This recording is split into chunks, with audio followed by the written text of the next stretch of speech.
અને હવે વાત કરવી છે રીનીટ પરીક્ષાની।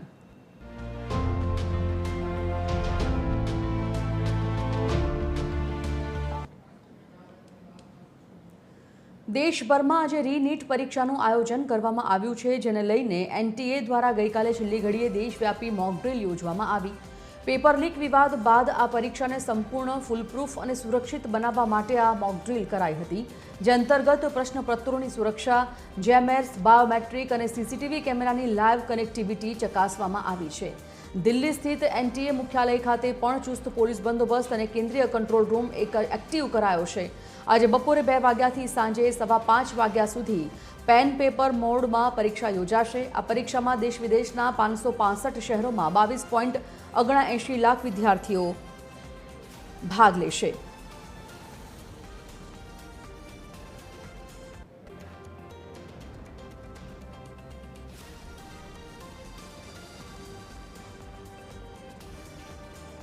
રીનીટ પરીક્ષાનું આયોજન આજે થયું છે અને રીનીટ પરીક્ષા માટે જડબે-સલાક સુરક્ષા વ્યવસ્થા ગોઠવી દેવામાં આવી છે। સીસીટીવી, બાયોમેટ્રિક સિસ્ટમનું લાઈવ ચેકિંગ હાથ ધરાયું। દેશભરમાં આજે રીનીટ પરીક્ષાનું આયોજન કરવામાં આવ્યું છે। બપોરે 2 વાગ્યાથી પેપર સ્ટાર્ટ થશે।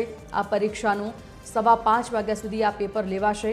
દેશ વિદેશમાં 22.79 લાખ વિદ્યાર્થીઓ આજે રીનીટ પરીક્ષા આપશે।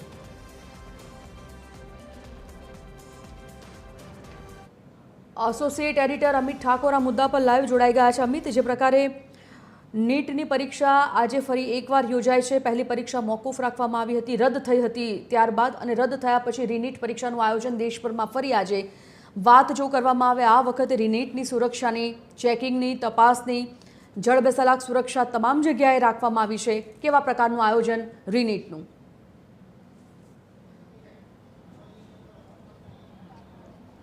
જો એટલા માટે જ ચુસ્ત પોલીસ બંદોબસ્ત આ વખતે જોવા મળી રહ્યો છે અને તમામ વ્યવસ્થા ચુસ્ત એટલા માટે જોવા મળી રહી છે કે ગત 12મી મે નીટ એક્ઝામ જે છે એ કેન્સલ થઈ ચૂકી હતી અને ફરીથી 1 મહિનો અને 9 દિવસ બાદ આ એક્ઝામ આજના દિવસે લેવાનું નક્કી કરવામાં આવ્યું હતું અને તેને જ કારણે હવે તમામ જે પરીક્ષા કેન્દ્રો છે દેશભરના, ત્યાં ચુસ્ત પોલીસ બંદોબસ્ત વચ્ચે આ પરીક્ષા આજે ફરીથી લેવામાં આવી રહી છે। વડોદરામાં હવે 11 જ્યારે વાગી ચૂક્યા છે ત્યારે તમામ પરીક્ષા કેન્દ્રો પર નીટના વિદ્યાર્થીઓ આજે રી એક્ઝામ આપવા અંદર પ્રવેશ કરી રહ્યા છે તો તેમને એન્ટ્રી આપવામાં આવી રહી છે, પરંતુ તેમને જે એન્ટ્રી આપવામાં આવી રહી છે તેમાં તમામ બાબતોનું, તમામ પ્રકારની ચકાસણીનું ધ્યાન રાખવામાં આવી રહ્યું છે। આપ અહીંયા જોઈ શકો છો, મેટલ ડિટેક્ટરથી તમામ જે પરીક્ષાર્થીઓ છે તેમને ચેક કરવામાં આવી રહ્યા છે। એવી તમામ પ્રતિબંધાત્મક વસ્તુઓ છે, ચીજવસ્તુઓ છે જે અંદર ન લઈ જઈ શકે વિદ્યાર્થીઓ, તેનું ખાસ ધ્યાન રાખવામાં આવી રહ્યું છે। અને વડોદરામાં જે 17 પરીક્ષા કેન્દ્રો છે ત્યાં એટલો ચુસ્ત પોલીસ બંદોબસ્ત છે કે વડોદરાના તમામ જે ડીસીપીસ છે, એસીપીસ છે, તમામ પીઆઈસ છે, 500થી વધુ પોલીસ અધિકારીઓ છે એ વડોદરાના તમામ જે 17 પરીક્ષા કેન્દ્રો છે ત્યાં 6000થી વધુ નીટના વિદ્યાર્થીઓ પરીક્ષા આપી રહ્યા છે, ત્યાં તૈનાત છે અને તમામ પ્રકારની સુરક્ષા વ્યવસ્થાનું ધ્યાન રાખવામાં આવી રહ્યું છે। આપની સાથે ડીસીપી જગદીશ ચાવડા સર છે કે જેઓ તમામ જે પરીક્ષા કેન્દ્રો છે ત્યાં સુરક્ષા વ્યવસ્થાનું ધ્યાન રાખી રહ્યા છે। સર, કયા પ્રકારની આજે વ્યવસ્થા છે અને કોઈપણ પ્રકારની કચાશ ન રહી જાય તેનું શું ધ્યાન રાખવામાં આવી રહ્યું? આપ બધા જાણો છો એમ નેશનલ ટેસ્ટિંગ એજન્સી જે છે એના દ્વારા આજે નીટની એક્ઝામનું આયોજન કરવામાં આવેલું છે। વડોદરા શહેરમાં કુલ 17 કેન્દ્રો ઉપર અંદાજિત 6000 સ્ટુડન્ટ્સ પરીક્ષા જે છે એ આપવાના છે, એ પ્રકારના અમારી પાસે ડેટા છે। તો કાયદો અને વ્યવસ્થા જે છે એ જળવાય એ સંદર્ભે લોકલ પોલીસ દ્વારા સાથે સાથે ટ્રાફિક અને અન્ય બધી એજન્સીઓ જે છે એમની સાથે કોઓર્ડિનેશન કરી અને પરીક્ષા જે છે એકદમ શાંતિપૂર્ણ માહોલમાં સંપન્ન થાય માટેના પ્રયાસો લોકલ પોલીસ કરી રહી છે। સુરક્ષા વ્યવસ્થાનું શું ધ્યાન રાખવામાં આવ્યું હતું, શું ચેક કરવામાં આવી રહ્યું? જે રીતે નેશનલ ટેસ્ટિંગ એજન્સી જે છે એમને સ્કેલ આપ્યો છે, એ સ્કેલ મુજબ પોલીસ ડિપ્લોયમેન્ટ કરવામાં આવેલું છે। ફિઝિકલ ફ્રિસ્કિંગ અને ચેકિંગના જે કે લેયર એના પેરામીટર્સ છે એ પ્રમાણે લોકલ પોલીસ જે છે ચેક કરી રહી છે। આપ જોઈ શકો છો વડોદરા શહેરના MS યુનિવર્સિટીના કોમર્સ બિલ્ડિંગમાં અંદાજે લગભગ 550થી 600 સ્ટુડન્ટ જે છે આજે અહીંયા એપિયર થવાના છે। તો જે એક્ઝામ આપી રહ્યા છે એ વિદ્યાર્થીઓ અને એમના વાલીઓને ઘણી શુભકામનાઓ। તો આ ચુસ્ત પોલીસ બંદોબસ્તની વાત કરવામાં આવે તો ડીસીપી જગદીશ ચાવડાએ કહ્યું તે મુજબ તમામ જે સુરક્ષા વ્યવસ્થા છે એ સંપન્ન કરી લેવામાં આવી છે. કેટલાક વિદ્યાર્થીઓ સાથે પણ વાત કરીશું. આપ री एग्ज़ाम दे रहे हैं, इससे पहले एग्ज़ाम दी थी, कैसी गई थी वो कैसे गए थे पेपर्स और आज दे रहे हैं तो नर्वस है थोड़े? हाँ नर्वस है, एंग्जाइटी भी हो रही है, मतलब रीनीट 2 हो रही है वापस से, बट स्टिल ऐसे डर तो लग ही रहा है कि क्या होगा क्या नहीं, पेपर कैसा होगा, क्योंकि जैसे ट्रेंड आए हैं 2015 का रीनीट ले लो, 2020 का ले लो, 2024 का ले लो, तो वो ट्रेंड तो बता रहा है कि टफ़ ही हो रहा है. तो लेट्स सी कि इस बार क्या होता है. तो पहले जो प्रिपरेशन की थी अब वापस 1 महीने में दूसरी बार प्रिपरेशन करनी पड़ रही है, तो कितना इजी रहता है या कितना टफ रहता है? टफ़ तो रहता ही है ना, क्योंकि 2 साल की आपकी इतनी मेहनत, इतने सारे सेक्रीफाइसेस और इतने सब चीज़ों पे आप गिव अप करते हो, एंड उसके बाद फिर आप एक एग्ज़ाम दे रहे हो और उसमें सिस्टम फेल हो जाती है, और सिस्टम फेल होने पे बाद में ये होता है कि तुम इतनी वापस मेहनत कर रहे हो, इतना सब वापस कर रहे हो, वापस इतने सारे एफर्ट्स लगा रहे हो, वो रियली बहुत टफ़ है कि इतना सब होने के बाद वापस से सब करना. જો વિદ્યાર્થીઓ કહી રહ્યા છે કે આ ઘણું ટફ હોય છે, કારણ કે 1 મહિનામાં ફરીથી પરીક્ષા આપવાની હોય છે અને એમના કરિયરની આટલી મહત્ત્વની પરીક્ષા હોય છે. વિદ્યાર્થીઓ માટે તો મહત્ત્વની છે, વાલીઓ માટે પણ ખૂબ મહત્ત્વની બની જાય છે. વાલી તરીકે આપ શું કહેશો? ફરીથી રી એક્ઝામ આપના બાળકોને આપવી પડી રહી છે, કેટલું ટફ રહે છે? આમ તો રી એક્ઝામ ટફ જ હોય છે. એનું કારણ છે કે એકવાર વિદ્યાર્થી જ્યારે પોતે એક સ્ટેજમાં જ્યારે એકચ્યુઅલ એક્ઝામ હોય છે ત્યારે જે સ્ટેટ પર હોય છે એ સ્ટેટ પર ફરી પાછું એને પહોંચવું પરીક્ષા પતી જાય પછી પણ એ બહુ જ ડિફિકલ્ટ હોય છે અને થોડો સમય પણ લાગે છે એને એ સ્ટેજ સુધી પહોંચવા માટે. અને ઓબ્વિયસ વાત છે કે જ્યારે actually first time real exam આપી હોય અને ફરી પાછી આપવાની થાય તો એ થોડો ડિફરન્સ તો પડે જ, ગેપમાં પડી જાય. વાલીઓ પણ થોડા નર્વસ છે, વિદ્યાર્થીઓ તો છે જ, એટલે તમામ પ્રકારની ફિલિંગ્સ સાથે આજે નીટના વિદ્યાર્થીઓ પરીક્ષા આપવા માટે પહોંચ્યા છે. તેમનું કહેવું છે કે થોડી ચિંતા પણ છે, પરંતુ સુરક્ષા વ્યવસ્થામાં કોઈ કચાશ ન રહી જાય તે માટેની તમામ વ્યવસ્થાઓ પરીક્ષા કેન્દ્રો ખાતે કરી લેવામાં આવી છે. ઠીક છે, સુરતથી દિવ્યેશ પણ જોડાઈ ગયા છે અને અમદાવાદથી આયુષી યાજ્ઞિક પણ આપણી સાથે જોડાયેલા છે. આયુષી, આપની તરફ આવું છું. રીનીટની પરીક્ષા માટે સ્વાભાવિકપણે તંત્ર સજ્જ છે, પોલીસની વ્યવસ્થા ગોઠવી દેવામાં આવી છે, વિદ્યાર્થીઓને પણ સમય કરતાં પહેલાં આવવા માટે, હાજરી આપવા માટેનું તમામ સૂચનાઓ આપી દેવામાં આવી છે. જો સેન્ટર્સની વાત કરીએ, જે સેન્ટર્સ ફાળવવામાં આવ્યા છે પરીક્ષા માટે, એ સેન્ટર્સની બહાર આ વખતે કેવા પ્રકારની વ્યવસ્થા છે? સંજીવની રીનીટની આ પરીક્ષા છે અને 3 લેયરની આ સુરક્ષાની વચ્ચે પરીક્ષા યોજાઈ રહી છે. પ્રથમ વખત આ સુરક્ષા વ્યવસ્થા છે વધુ સજ્જ કરવામાં આવી રહી છે. જે રીતે ગત પરીક્ષા જ્યારે યોજાઈ હતી તેમાં પેપર લીકની આ ઘટના સામે આવી હતી. ક્યાંક ક્યાંક સિસ્ટમના ફેલ થવાના કારણે વિદ્યાર્થીઓ જે છે તેને અત્યારે ફરી એક વખત આ પરીક્ષા આપવાનો વારો આવ્યો છે, ત્યારે સુરક્ષા વ્યવસ્થા વધુ સજ્જ કરી દેવામાં આવી છે. તમામ સેન્ટરની બહાર બાઉન્સર્સનો કડકલો છે તે કરવામાં આવ્યો છે. વિદ્યાર્થીઓ જે પરીક્ષા આપવા જાય છે તેમનું સઘન ચેકિંગ જે છે તે કરવામાં આવી રહ્યું છે અને સાથે જ જે રીતે પોલીસ વ્યવસ્થા પણ સજ્જ કરવામાં આવી છે. ઉચ્ચ કક્ષાના પોલીસ અધિકારી છે કે જે અહીંયા તૈનાત જોવા મળી રહ્યા છે અને જોઈ શકાય છે કે જે વિદ્યાર્થીઓ અહીંયા આવી રહ્યા છે પરીક્ષા આપવા માટે, તમામ જે વિદ્યાર્થીઓ છે તે અત્યારે હાલ પરીક્ષા કેન્દ્ર ખાતે એક બાદ એક હવે જ્યારે પહોંચી રહ્યા છે. પરીક્ષા વિદ્યાર્થીઓ સાથે પણ વાતચીત કરીશું. ફરી એક વખત પરીક્ષા આપવી પડી છે, શું કહેશો?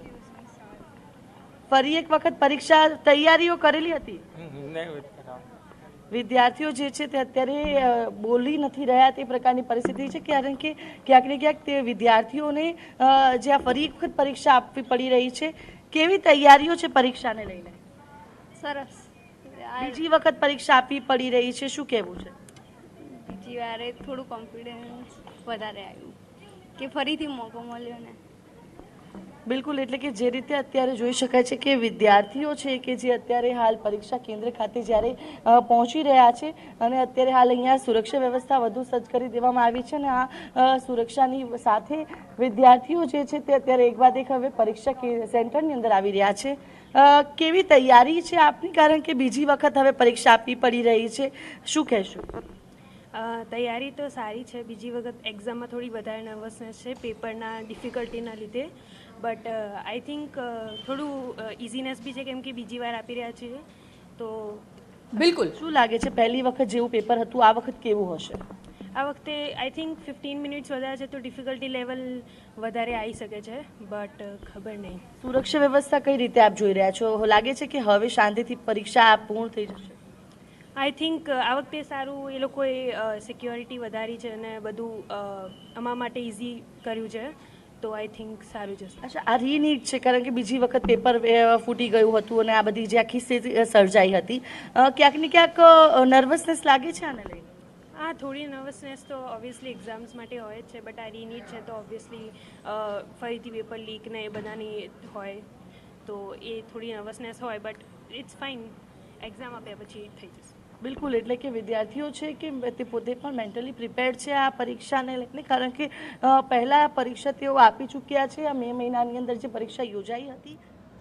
બિલકુલ, ધન્યવાદ. અને દિવેશ પાસે આવીએ છીએ. દિવેશ, સુરતમાં જો વાત કરવામાં આવે તો આ વખતે રીનીટની પરીક્ષા માટે કેવા પ્રકારનું આયોજન છે? સુરતના જે વિદ્યાર્થીઓ પરીક્ષા આપી રહ્યા છે તે વિદ્યાર્થીઓના વિચારો અત્યારે રીનીટ માટે કેવા છે? અને સેન્ટર્સ પર આપ છો, શું છે ત્યાંની વ્યવસ્થા? બિલકુલ, જે પ્રકારે સુરતમાં જે નીટની રી એક્ઝામ આપવા માટે થઈને તમામ ઉમેદવારો જે છે તેને અત્યારે જોઈ શકાય છે, તમામને પ્રવેશ આપવામાં આવી રહ્યો છે. તમામ જે ઉમેદવારો જે છે અત્યારે સુરત શહેરના 10,301 ઉમેદવારો જે છે તે આજે સુરતમાં પરીક્ષા આપશે. ખાસ કરીને સુરત શહેરમાં 22 પરીક્ષા કેન્દ્રો છે અને 22 રૂટ છે તે નક્કી કરવામાં આવ્યા છે. ત્યારે જે પ્રકારે આ પરીક્ષાની સુરક્ષાની વાત કરવામાં આવે તો ચુસ્ત પોલીસ બંદોબસ્ત જે છે તે ગોઠવી દેવામાં આવ્યો છે. અને મહત્વની વાત છે કે કોઈપણ પ્રકારની કચાશ ન રચાય તે પ્રકારે તમામની અહીંયા ચેકિંગ કરી અને ત્યારબાદ જ જે પ્રકારે અંદર પ્રવેશ જે છે તે આપવામાં આવી રહ્યો છે. ખાસ કરીને જે પ્રકારે જે નીટનું પેપર લીક થયું હતું અને ત્યારબાદ જે પ્રકારે કોઈપણ પ્રકારની અડચણ ન પડે તે માટે થઈને અત્યારે ચુસ્ત બંદોબસ્ત રાખવામાં આવ્યો છે. સુપરવાઇઝર છે એની સાથે વાત કરીશું. કઈ રીતની તૈયારીઓ ખાસ કરીને નીટની રી એક્ઝામ આપું? પોલીસ બંદોબસ્ત વ્યવસ્થિત કરવામાં આવે છે, તેમજ શિક્ષકોની 2 વખત તાલીમ આપવામાં આવે છે અને પછી એક્ઝામ થાય છે. બાયોમેટ્રિક થાય અમુક કલાકો પહેલાં અંદર વિદ્યાર્થીઓને એન્ટ્રી આપી દેવામાં આવે છે, કારણ કે શાંતિથી એ લોકોની સંપૂર્ણ તૈયારીથી એક્ઝામ સારી રીતે આપી શકે.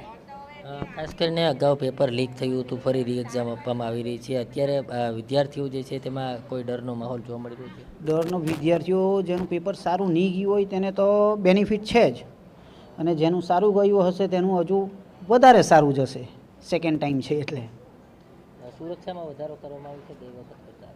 સુરક્ષાની દ્રષ્ટિએ જોવા જઈએ તો પહેલાં પણ એ જ સુરક્ષા હતી અને અત્યારે પણ એ જ છે.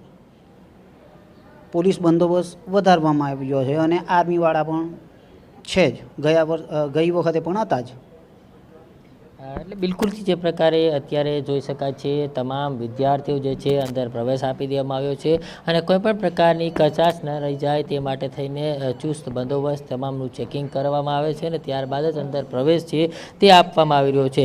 ખાસ કરીને જે પ્રકારે જે પરીક્ષાર્થીઓ જે છે તે પરીક્ષામાં પેન અને પેપર આધારિત જે પ્રકારે અન્ય કોઈ વસ્તુ અંદર લઈ ન જઈ શકે તે માટે થઈને માત્ર પેન જ લઈને જઈ શકે તે પ્રકારની અત્યારે અહીંયા તૈયારી કરવામાં આવી છે. જે પ્રકારે દિલ્હીથી CIFના જવાનો જે છે તેને પણ અંદર તૈનાત કરવામાં આવે છે, કારણ કે સુરક્ષાની દ્રષ્ટિએ જે પ્રકારે ખૂબ જ આ વખતે ધ્યાન રાખવામાં આવ્યું છે અને જે પ્રકારે તમામ કેન્દ્રો જે છે ત્યાં સવારે 11 વાગ્યાથી તમામને પ્રવેશ આપવાની શરૂઆત કરી દેવામાં આવી છે, જેથી કરીને લોકો જે છે તે વિદ્યાર્થીઓ અંદર શાંતિથી પોતાના રૂમની અંદર બેસીને રિવિઝન કરી શકે, કારણ કે જે પ્રકારે આ નીટની રી એક્ઝામ છે અને તેના જ કારણે જે પ્રકારે અગાઉ પેપર લીક થયું હતું ત્યારે કોઈ પણ વિદ્યાર્થીઓ જે છે તેને ડર ન રહે અને તે પ્રકારનો આખો માહોલ છે તે તૈયાર કરવામાં આવ્યો છે.